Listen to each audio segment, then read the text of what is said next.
तो hello guys, स्वागत है आपका मेरे चैनल में जिसका नाम है डिजिटल आश्रम। और आज हम देखने वाले हैं प्रोसेस मैनेजमेंट ओएस कॉन्सेप्ट्स के अंदर। तो आज हम देखेंगे कि जब आप अपने कंप्यूटर या लैपटॉप या किसी मोबाइल डिवाइस में किसी एप्लीकेशन या प्रोग्राम पे क्लिक करते हैं तो पूरा का पूरा अंदर इंटरनली वर्क कैसे करता है, मतलब प्रोसेस कैसे बनती है, कैसे पूरा वर्क होता है, कैसे मेमोरी में लोड होती है, क्या क्या होता है, वो सब हम आगे देखने वाले हैं। तो अगर आपने चैनल को सब्सक्राइब नहीं किया तो मैं आपसे विनती करूंगा कि आप चैनल को सब्सक्राइब कर लीजिए ताकि आपको मेरे नए और आगे के वीडियोस मिलते रहे। तो चलिए शुरू करते हैं। So what is process? तो प्रोसेस हम उस चीज को कहेंगे जब कोई प्रोग्राम रनिंग मोड में आता है तो वो प्रोसेस बन जाता है। फॉर एग्जांपल, अगर व्हाट्सएप या कोई एप्लीकेशन का हम एग्जांपल ले लें तो वो जब तक सेकेंडरी मेमोरी यानी कि आपकी हार्ड डिस्क या फिर आपकी स्टोरेज में पड़ा है तब तक वो प्रोग्राम है। और अगर हम उसको लॉन्च करते हैं डबल क्लिक से या किसी मोबाइल एप्लीकेशन को ओपन करते हैं तो वो प्रोग्राम प्रोसेस का रूप ले लेता है और रैम में लोड होता है। तो प्रोग्राम जब प्रोसेस बनता है तब वो एग्जीक्यूटेबल होता है, मतलब अगर वो स्टोरेज में पड़ा है किसी सेकेंडरी डिवाइस में, फॉर एग्जांपल हार्ड डिस्क या किसी इंटरनल मेमोरी में, तब तक वो प्रोग्राम है, तब तक वो निष्क्रिय है। जब हम उसको एग्जीक्यूट करते हैं तो वो प्रोसेस का रूप लेता है, तो उसी को हम बोलेंगे प्रोसेस। तो ये है पूरा का पूरा रैम का, मतलब जो रैम मेमोरी होती है उसका ओवरव्यू है कि वो कैसे काम करती है। तो रैम में ऐसे चार प्रकार के पार्ट होते हैं जिसमें प्रोसेस या कोई प्रोग्राम अलग अलग तरीके से लोड होता है। तो स्टैक क्या है? तो स्टैक एक टेम्पररी डेटा होता है। टेम्पररी कोई भी प्रोसेस का डेटा है वो स्टैक के अंदर स्टोर होता है। आप ऐसे समझ लीजिए कि रैम एक पूरी की पूरी 8 GB की रैम है, तो उसमें ब्लॉक या निकाले होंगे ताकि कोई भी अगर प्रोसेस हो तो उसको अलग अलग पार्ट में डिवाइड करके उसको रन करना पड़ता है। तो वो अंदर पार्टीशन होते हैं, रैम के अंदर पार्टीशन होते हैं और अलग अलग काम होता है हर एक पार्टीशन का। तो इसमें स्टैक का क्या काम होता है? तो स्टैक के अंदर प्रोसेस की टेम्पररी कोई भी डेटा होती है वो प्रोसेस करने के लिए हम स्टैक में डालते हैं। मतलब कोई भी मेथड या फंक्शन है जो टेम्पररी उस प्रोसेस को चाहिए होगा वो स्टैक के अंदर होता है, रैम के अंदर। फिर आता है हीप। तो हीप क्या होता है? हीप के अंदर जो भी प्रोसेस होती है वो सब उसी हीप एरिया के अंदर होती है, पूरी की पूरी प्रोसेस उसी के अंदर होती है और जरूरत का सामान वो स्टैक से ले लेती है। फिर आता है टेक्स्ट। तो टेक्स्ट क्या होता है? टेक्स्ट के अंदर होता है प्रोग्राम काउंटर। तो उसके अंदर प्रोग्राम काउंटर होता है जो प्रोसेस या रजिस्टर की वैल्यूज को डिफॉल्ट या सेट करता है। तो उसके अंदर प्रोग्राम काउंटर होता है जो हम आगे जाके पढ़ेंगे। फिर आता है डेटा पार्ट। तो डेटा पार्ट के अंदर क्या होता है? तो उसमें स्टैटिक वेरिएबल्स और ग्लोबली जो भी स्टैक मेमोरी होती है उसकी वैल्यू चेंज ना हो या फिर वेरिएबल्स या कुछ भी ऐसा हो उसको डेटा में ही स्टोर करेंगे। मतलब जो टेम्पररी वेरिएबल्स हो या फिर स्टैटिक वेरिएबल्स वो सब आगे जाके हम जरूरत में सीखेंगे। मतलब इन चारों को आप सिर्फ एक ओवरव्यू से ऐसे देख लीजिए कि एक रैम है पूरी की पूरी 8 GB या 16 GB की, उसके अंदर पार्टीशन पड़े हुए हैं। जैसे आप अपनी हार्ड डिस्क में पार्टीशन निकलते हैं फॉर एग्जांपल अपने काम के कन्वीनियंस के अकॉर्डिंग। फॉर एग्जांपल ऑफिस का काम है तो इसके लिए अलग पार्टीशन है 100 GB का, फिर पर्सनल यूज के लिए 50 GB का अलग पार्टीशन। उसी की तरह प्रोसेस को हैंडल करने के लिए रैम के अंदर इंटरनली ऐसे पार्टीशन होते हैं कि प्रोसेस या प्रोग्राम का इतना डेटा इस पार्ट में लोड होगा, आगे का इतना पार्ट में लोड होगा, वो सब उसमें स्टैक में होता है, हीप में, और टेक्स्ट और डेटा सेगमेंट होता है। तो ये है प्रोसेस मैनेजमेंट लेआउट। तो आप ज्यादा टेंशन मत लीजिए, ये तो मैं आपको बस ब्रीफ ओवरव्यू देने के लिए ही सिखा रहा हूँ। ये इंटरनली कैसे वर्क करता है, आपको अपने माइंड में एक मेमोरी मतलब इमेज क्लीन हो जाए कि इस रैम कैसे काम करती है इंटरनली। तो ये है प्रोसेस मॉडल पूरा का पूरा कि कैसे वर्क करता है। तो इसमें एक टर्म आया था, मैंने आपको पीछे बताया वैसे, प्रोग्राम काउंटर, जो कि हमने देखा था रैम के अंदर एक पार्टीशन में कैसे वर्क करता है। तो व्हाट इज प्रोग्राम काउंटर? तो प्रोग्राम काउंटर ऐसा होता है कि फॉर एग्जांपल कोई प्रोसेस रन हो रही है और उसके बाद किस प्रोसेस की बारी है वो सब देखना प्रोग्राम काउंटर का वर्क होता है। कि अगर ये प्रोसेस कंप्लीट हो जाए तो हमें किस प्रोसेस पे जंप करना है, वो सब प्रोग्राम काउंटर देखता है। तो वो जैसे हमने पीछे भी देखा था कि प्रोग्राम काउंटर जो होता है वो टेक्स्ट एरिया में वर्क करता है। तो प्रोग्राम काउंटर का काम बस इतना ही है कि इसके बाद नेक्स्ट प्रोसेस कौन सी रन होगी वो सब प्रोग्राम काउंटर देखता है, जो इस प्रोसेस मॉडल में बहुत ही मतलब महत्वपूर्ण कार्य करता है, क्योंकि कौन सी रनिंग है, किसको वेटिंग में डालना है, वो सब प्रोग्राम काउंटर के आगे लिखा होता है। तो अब आया है main part, process states and transitions. मतलब कि एक प्रोसेस जब स्टार्ट होती है, स्टॉप होती है, तो उसके बीच में क्या क्या होता है। फॉर एग्जांपल अगर हम रियल लाइफ एग्जांपल ले तो कोई भी मनुष्य का जन्म होता है और उसकी मृत्यु होती है, उसके बीच में जो भी उसने किया है वो सब कैसे होता है, ये सब हम इसमें देखने वाले हैं। तो इसमें भी ऐसा है, जब आप किसी प्रोसेस को क्रिएट करते हैं डबल क्लिक या एप्लीकेशन को ओपन करके, तो पूरा इंटरनली अंदर कैसे वर्क करता है वो हम देखने वाले हैं कि क्या क्या होता है उसके स्टार्ट होने से पहले, स्टार्ट होने के बाद और उसके एंड होने से पहले। तो वो पूरा का पूरा हम पूरे के पूरे इस फ्लो को देखने वाले हैं। तो चलिए देखते हैं। तो मैंने जैसे आपको पिछली स्लाइड में ही बताया, वैसे कोई भी प्रोग्राम अगर सेकेंडरी डिवाइस में पड़ा होता है तो प्रोग्राम होता है, और अगर उसको हम एग्जीक्यूट करते हैं तो प्रोसेस बनता है। तो चलिए देखते हैं वो प्रोसेस पूरा का पूरा अंदर वर्क कैसे करता है। तो हम एग्जांपल लेते हैं कि आप कोई गेम खेल रहे हो या किसी गेम को आप खेलना चाहते हैं। तो क्या होगा, अगर आप किसी गेम पे डबल क्लिक करोगे या फिर किसी गेम को ओपन करोगे अपने मोबाइल में या पीसी में डबल क्लिक करोगे, तो वो सेकेंडरी स्टोरेज डिवाइस होता है जो हमारा हार्ड डिस्क या आपकी एसएसडी जो भी है उसमें से लोड होके वो रैम में आता है। तो रैम में पहले वो प्रोसेस बन के आता है न्यू स्टेट में। तो ये अलग अलग स्टेट्स है, आप देख ही सकते हैं। पहले वो न्यू स्टेट में आएगा, फिर रेडी स्टेट में आएगा, फिर वो प्रोग्राम रन होगा, और उसके बाद जब काम खत्म हो जाएगा तो आप उसको टर्मिनेट कर दे। ये होगा नॉर्मल फ्लो, मतलब नॉर्मली ऐसे वर्क करता है। और अगर हम देखते हैं कोई एक्सेप्शन देखते हैं, चलिए अब उसको दूसरे एंगल से देखते हैं। फॉर एग्जाम्पल आपने उसको ओपन किया उस सॉफ्टवेयर को, तो न्यू स्टेट में आ गया, फिर वो रेडी स्टेट में जाएगा। फिर फॉर एग्जाम्पल ऐसा सोच लीजिए कि उसी वक्त पे, मतलब जैसे ही वो प्रोसेस रेडी स्टेट में आया, उसी वक्त पे कोई भी ऐसा इंटरप्ट आ गया, लाइक कोई ऐसा वार्निंग आ गई, सिक्योरिटी की वार्निंग आ गई, या कोई अलग से कोई डिवाइस कनेक्ट हुआ आपके सिस्टम में, तो वो प्रोसेस इंटरप्ट जनरेट करेगा। मतलब वो सीपीयू इंटरप्ट जनरेट करेगा कि भाई अलग से एक प्रोसेस आ गई है जिसको हम हाई प्रायोरिटी में रख रहे हैं, तो थोड़ी देर के लिए इसको आप सेकेंडरी स्टोरेज में या फिर रैम के किसी एक एरिया में, जैसे मैंने आपको बताया पिछली वीडियो में कि उसमें पार्टीशन होता है, तो थोड़ी देर के लिए आप उसको होल्ड पे रख लीजिए। जैसे ही वो कार्य पूरा होगा, वो उसको हम फिर से रनिंग स्टेट में या रेडी स्टेट में ले आएंगे। तो अगर इन केस एक केस हम ऐसा देखें कि कोई गेम खेलते वक्त या गेम जैसे ही हमने ओपन किया कोई इंटरप्ट आया, तो मतलब आपको तो स्क्रीन पे यूजर को तो नॉर्मली दिखाएगा ही, बस वो लोड थोड़ा ज्यादा लेगा। तो कोई ऐसा इंटरप्ट आएगा तो वो उसको पहले तो वेटिंग में डाल देगा, मतलब कि वो थोड़ी देर के लिए उसको होल्ड पे डाल देगा, वेटिंग में तो नहीं बोल सकते, होल्ड पे डाल देगा। और जैसे ही वो इंटरप्ट पूरा हो जाएगा उसको फिर से रेडी स्टेट में ले आएगा और फिर से उसको रन कर देगा, और जैसे काम होगा टर्मिनेट हो जाएगा। और सेकंड केस हम देखते हैं कि अगर कोई गेम या कोई सॉफ्टवेयर आपने ओपन किया और उसमें कोई इनपुट मांग रहा है, मतलब अगर यूजर इनपुट ना हो तब तक वो प्रोसेस आगे बढ़ ही नहीं सकता। तो वो रेडी स्टेट में से जैसे रन स्टेट में आएगा, और अगर आपको उसमें इनपुट मांगा गया है, फॉर एग्जांपल गेम खोलते ही आपको अकाउंट बनाने के लिए या फिर आपकी एज डालने के लिए बोला गया है, तो आप एज डालकर जब तक नेक्स्ट बटन नहीं दबाते ना, तब तक वो वेटिंग में ही रहेगा, मतलब वो उसके आगे कुछ बढ़ेगा ही नहीं। तो वो वेटिंग क्यू में चला जाएगा, मतलब उसके बाद दूसरी प्रोसेस की बारी आ जाएगी।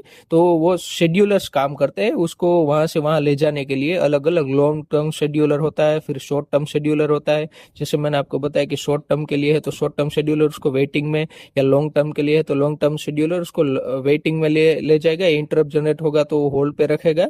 फिर जैसे ही आप और से और अलग प्रोसेसर रन हो रहा है, और जैसे आप उसको इनपुट दे देंगे तो आपका फिर से क्यू में बारी आ जाएगी, मतलब आपकी बारी फिर से आ जाएगी उस प्रोसेस की बारी रन होने के लिए। तो हम आगे इसको डिटेल में पढ़ने वाले हैं, ये पूरा का पूरा फ्लो है। तो जैसे ही वेटिंग में से आप इनपुट देंगे प्रोसेस रन होगा, और जैसे आप उसमें से एग्जिट हो गए तो ये टर्मिनेट हो जाएगा।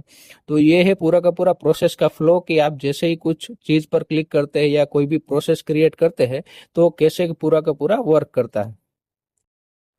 तो ये है प्रोसेस हियरार्की, मतलब कोई अगर एक प्रोसेस बनी है, जैसे मैंने आपको पिछली स्लाइड में बताया वैसे, तो अगर उस प्रोसेस में मल्टीपल प्रोग्राम्स है, फॉर एग्जांपल अलग अलग काम करने के लिए अलग अलग प्रोग्राम्स हैं अंदर, तो उस प्रोसेस का एक चाइल्ड प्रोसेस बनेगा, मतलब ये पेरेंट प्रोसेस होगा और उसके नीचे एक चाइल्ड प्रोसेस कार्य करेगा जो वो छोटी मोटी चीजों को संभाल लेगा। तो ये प्रोसेस हियरार्की ऐसे काम करती है कि जैसे ही कोई चाइल्ड प्रोसेस काम करने के लिए आएगा, फॉर एग्जाम्पल ऐसे सोचिए कि आपने कोई सॉफ्टवेयर खोला हुआ है, उस सॉफ्टवेयर का काम है टेक्स्ट लिखना है। तो टेक्स्ट लिख के आप जैसे ही प्रिंट को कॉल करोगे तो प्रिंट मतलब प्रिंट करने के लिए उसको दबाओगे तो प्रिंट का अलग से एक चाइल्ड प्रोसेस क्रिएट होगा फोर्क सिस्टम कॉल से, जो सीपीयू यूज करता है। मैंने आपको पहले ही बताया वैसे फोर्क एक सिस्टम कॉल होता है जिसकी मदद से इसकी एग्जैक्ट कॉपी बनती है उस प्रोसेस की, और उसके बाद उसको आगे वर्क करने के लिए बताती है कि उसको क्या करना है। तो फोर्क से है उस सिस्टम कॉल से वो उस प्रोसेस की कॉपी बना के आगे का काम करते हैं। फिर ये है एग्जैक्ट की मतलब प्रोसेस को रिप्लेस कर देगा दूसरे प्रोग्राम से। वेटिंग सिस्टम कॉल होता है पेरेंट को ब्लॉक करने के लिए, मतलब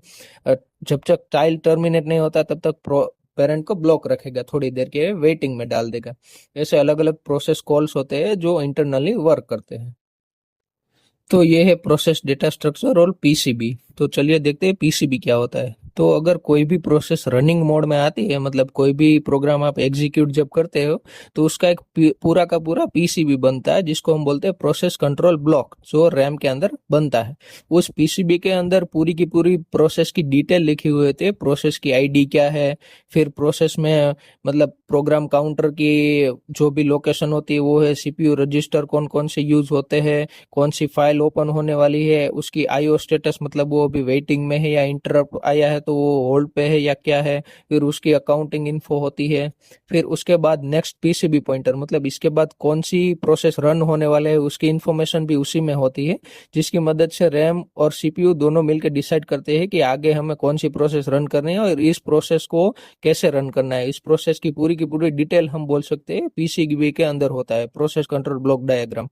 तो आप इस इमेज में देख ही सकते हैं कि पीसीबी के अंदर कौन कौन सी डिटेल्स होती है और प्रोसेस की पूरी स्टेट होती है कि वो अभी रनिंग मोड में है, रेडी में है, ब्लॉक में है। मतलब फॉर एग्जांपल ऐसे सोचिए कि वो अभी ब्लॉक स्टेट में आ गया है तो पीसीबी की मदद से सीपीयू और रैम दोनों डिसाइड करेंगे कि उसके पहले उसकी स्टेट क्या थी और वो कहाँ तक पहुंची थी वो प्रोसेस, तो फिर उसको वहीं से उठाएंगे। मतलब पूरा का पूरा फिर से प्रोग्राम पूरा नहीं करना पड़ेगा। फॉर एग्जाम्पल पिछली स्लाइड में हमने एग्जांपल देखा, वैसे ही आप गेम के अंदर एंटर हो चुके थे और आईओ वेटिंग की मदद से आपने अगर एंटर एज नहीं डाली है तो वो अगर थोड़ी देर के लिए होल्ड में भी डालेगा और दूसरी बार उसको रन स्टेट में ले आएगा तो फिर से वही एज से ही शुरू होगा। मतलब पूरी की पूरी प्रोसेस फिर से नहीं शुरू होगी, वहीं से आपको पूरा का पूरा काम करके दे देगा, जिससे आपको सहूलियत हो और कंप्यूटर को भी ज्यादा मतलब कुछ ऐसा वर्क ना करना पड़े और वहीं से पूरा का पूरा काम हो। उसको पुरानी डिटेल सेव करके रखता है ताकि हम वहीं से फिर से कंटिन्यू कर सकते हैं। तो ये है प्रोसेस कंट्रोल ब्लॉक जो अंदर वर्क करता है इंटरनली। तो ये है कंटेक्स्ट स्विचिंग। ये क्या है मैंने आपको पीछे ही बताया वैसे। ये कंटेक्स्ट स्विचिंग क्या है कि मतलब कोई भी अगर ऐसी हाई प्रायोरिटी वाली कोई अलर्ट आ गई या ऐसी प्रोसेस या कुछ ऐसा काम आ गया जिसको पहले करना पड़ेगा, तो कंटेक्स्ट स्विचिंग मतलब वो होता है कि वो स्विच कर देगा प्रोसेस को, उस प्रोसेस को पहले ले आएगा और दूसरी जो करंट प्रोसेस है उसको होल्ड में या वेटिंग में डाल देगा। तो कंटेक्स्ट स्विचिंग का काम वही होता है।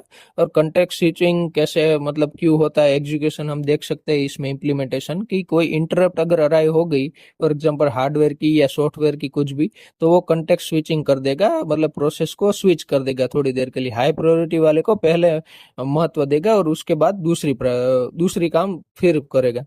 फिर ये इंटरप्ट हैंडलर होता है। सेव टू सीपीयू कंटेक्स्ट, मतलब आप अगर ऐसे सोचिए कि जो भी सीपीयू के जो रजिस्टर होते हैं ना, सीपीयू रजिस्टर मतलब क्या होगा, सीपीयू के पास अपनी खुद की मेमोरी होती है। आपने कई बार सुना होगा लेवल 3 कैश है, लेवल 3 कैश या फिर लेवल 1 कैश, L1 L2 ऐसी मेमोरी होती है और बहुत सारे रजिस्टर होते हैं उसमें। मतलब वो छोटी छोटी मेमोरी होती है केबी के साइज में, पर वो इतनी फास्ट होती है क्योंकि सीपीयू के बिल्कुल बाजू में ही लगाई होती है ताकि वो इंटरनली अगर कोई भी डेटा ट्रांसफर या फिर कुछ करना हो तो वो स्पीड में कर सकता है। तो उसकी स्पीड ऐसी होगी ना कि अगर आप मतलब ऐसे सोचिए कि फ्लैश के जैसे बिजली के रफ्तार से वो इंफॉर्मेशन ट्रैवल करती है, क्योंकि वो सीपीयू के बिल्कुल ही नजदीक होती है और बहुत ही फास्ट मेमोरी बनाई जाती है। और इसीलिए बनाई बच जाती है ताकि ये पीसीबी और प्रोसेस की जो भी डिटेल्स होती है वो सेव करके रखे और ताकि उसको रिट्रीव करने में फास्ट हो और आसानी हो। तो इसीलिए ये होता है पूरा का पूरा कंटेक्स्ट स्विचिंग का वर्कफ्लो। तो अभी हम देखते हैं समरी हमने इसमें क्या क्या सीखा है।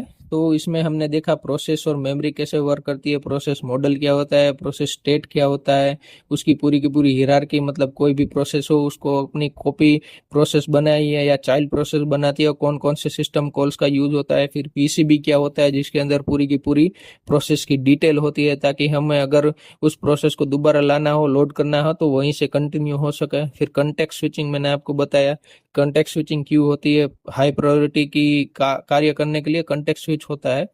तो ये है पूरा का पूरा प्रोसेस का वर्क फ्लो। इसमें बहुत सारे अल्गोरिदम काम करते हैं इंटरनली, वो हम आगे जाके देखेंगे कि कौन कौन से अल्गोरिदम काम करते हैं। ये तो मैंने आपको ओवरव्यू दिया है, ब्रीफ ओवरव्यू, कि पूरा का पूरा मतलब कैसे वर्क होता है। अगर आप कोई भी प्रोसेस या प्रोग्राम रन करते हैं तो पूरी की पूरी प्रोसेस इंटरनली कैसे क्रिएट होती है और रैम में कैसे लोड होती है, रैम के अंदर जो भी पार्टीशन होते हैं उसके बारे में मैंने आपको बताया। तो इस वीडियो के लिए इतना ही, आगे के लिए बने रहिए। और मैं चाहूंगा कि ज्यादा से ज्यादा आप इस वीडियो को शेयर कीजिए, इस चैनल को शेयर कीजिए। फिर ये बोलने का मोटिवेशन सिर्फ इतना ही है कि मैं मोटिवेट होता रहूं वीडियो बनाने के लिए, और मैं ये सब कुछ फ्री में कर रहा हूँ, मतलब आपको सिर्फ यूट्यूब में फ्री में एजुकेशन देने के लिए हूँ। तो मैं ये चाहता हूँ कि जो लोग लाखों रुपए फी लेके ये सब सिखा रहे हैं, उससे अच्छा अगर कोई फ्री में सीख जाए तो उसको भी मोटिवेशन मिलेगा, मुझे भी मिलेगा। और साइबर सिक्योरिटी में अगर उसका कुछ करियर बन जाएगा तो मुझे भी अच्छा लगेगा, और कोई भी कुछ भी नया सीख सकता है इसमें। तो ये हमने पूरी की पूरी, जो नया आया है उसको मैं बता दूं कि पूरी की पूरी सीरीज स्टार्ट की है, ये साइबर सिक्योरिटी के लिए स्पेसिफिक है, जिसमें जो जो भी जरूरत की चीज है वो सब मैं इसमें सिखा रहा हूँ अभी। फिर आगे हम जाके नेटवर्किंग सीखने वाले हैं, लिनक्स सीखने वाले हैं, ये ओएस के बेसिक कंसेप्ट है। और ये सिखाने का मकसद सिर्फ इतना ही है कि आपको अगर किसी चीज को हैक या फिर सिक्योर करना है तो आपको उसके बारे में पूरी नॉलेज होनी चाहिए। तो मैं आपको सिखा इसलिए रहे हो कि अगर आप कंप्यूटर पे बैठते हैं या किसी कंप्यूटर या सर्वर को, सिस्टम को सिक्योर कर रहे हैं, तो वो कैसे काम करती है इंटरनली वो सब आपको आना चाहिए। इसीलिए मैं आपको ये सब सिखा रहा हूँ। मतलब सिर्फ इतना ही है कि आपको ये सिखाने का काम इतना ही है कि आप सिर्फ ये सब सीख के मतलब आगे क्या करना है, मतलब पूरा का पूरा वर्क कैसे करता है स्केलेटन, वो सब आप सीख सकता है। तो उसके बाद आपको क्या करना है वो आपको पता रहे। मतलब आपको अगर फॉर एग्जांपल मैं ऐसा बताऊं कि आपको ऑपरेशन करना है, तो ऑपरेशन करने के लिए आपको एटलीस्ट मरीज की बॉडी के बारे में पूरी की पूरी नॉलेज तो होनी चाहिए ना। वैसे ही ऐसा ही है, आपको अगर कोई चीज ठीक करनी है तो आपको वो चीज वर्क कैसे करती है वो सीखना होगा, या किसी चीज को आपको तोड़ना है तो वो कैसे वर्क करती है, उसके किस पॉइंट पे हम ऐसा करेंगे तो वो पूरा का पूरा टूट जाएगा, वो आपको आना चाहिए। तो ये कंप्यूटर कैसे वर्क करता है या कोई मोबाइल फोन कैसे वर्क करता है, ये सिखाने का ये सिर्फ मकसद सिर्फ इतना ही है कि आपको पूरा का पूरा स्केलेटन के बारे में पता चल जाए। तो चलिए मिलते हैं नेक्स्ट वीडियो में, तब तक के लिए शुक्रिया, धन्यवाद, थैंक यू।